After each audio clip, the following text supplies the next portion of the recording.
всем россиянам обращаюсь. Получается, Россия для русских, да?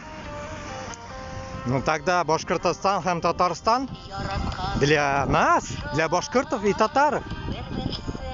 Что вы от нас хотите? Тогда давайте с миром прощаться будем. Давайте, как говорится, не будем затевать междоусобицу или межнациональную хрень. Ну, иншаллах, это будет. Если по-хорошему вы не хотите нас, как говорится, отпускать, то придется действовать как на Украине. Так что думайте.